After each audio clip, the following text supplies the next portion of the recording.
Cinema ரகசியம் நேயர்களுக்கு வணக்கம்.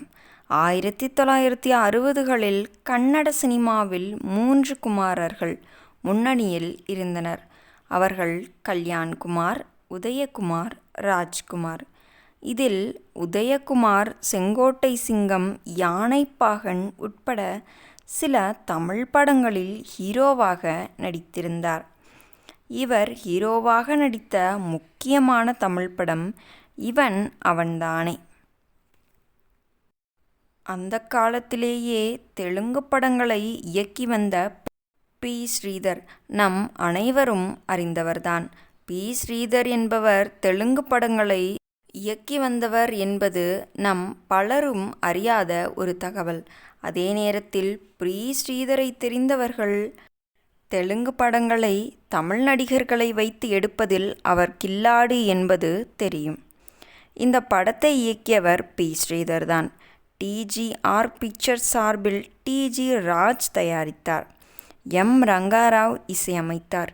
படத்தில் இடம்பெற்ற 9 பாடல்களும் ஹிட்டானது. பிற்காலத்தில் இலங்கை வானொலியில் ஒலிக்கும் அளவிற்கு இந்த பாடல்கள் பிரபலமடைந்தன. ஆம், ஒரு படத்தில் பாடல்கள் வந்தால் ஒரு பாடலோ 2 பாடலோ அல்லது 3 பாடல்களோ வெற்றி பெறும் என்பார்கள். ஆனால் ஒரு படத்தில் 4-5 பாடல்கள் இருக்கலாம். ஆனால் இவர் இயற்றிய இந்த படத்திற்கு 9 பாடல்கள் இருந்தன.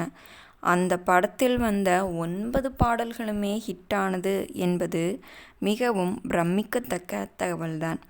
பிற்காலத்தில் நிறம் மாறாத பூக்கள் படத்தில் இடம்பெற்ற 1000 மலர்களே மலரட்டும் பாடல் இலங்கை வானொலியில் தினசரி ஒளிபரப்பானது போன்று இப்படத்தில் இடம்பெற்ற இன்ப எல்லை காணும் நேரம் பாடல் அப்போது இலங்கை வானொலியில் அடிக்கடி ஒளிபரப்பானது. அதிக முறை ஒளிபரப்பான பாடல்களில் இப்பாடலும் ஒன்று.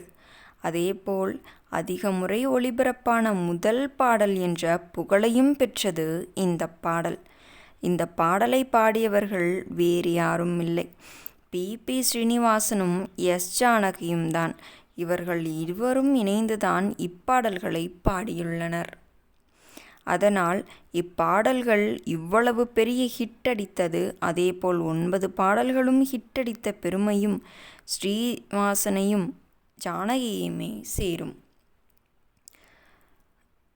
இதன் படத்தின் பிரிண்ட் இப்போது இல்லை. பாட்டு புத்தகங்களிலும் கட்டுரைகளிலும் மட்டுமே இந்த படம் வாழ்கிறது. நேயர்களே, இந்த வீடியோ பிடித்திருந்தால் வீடியோவிற்கு ஒரு லைக் கொடுத்துவிட்டு நமது சினிமா ரகசியம் சேனலையும் சப்ஸ்கிரைப் செய்து கொள்ளுங்கள். மீண்டும் நாளை சந்திப்போம். நன்றி, வணக்கம்.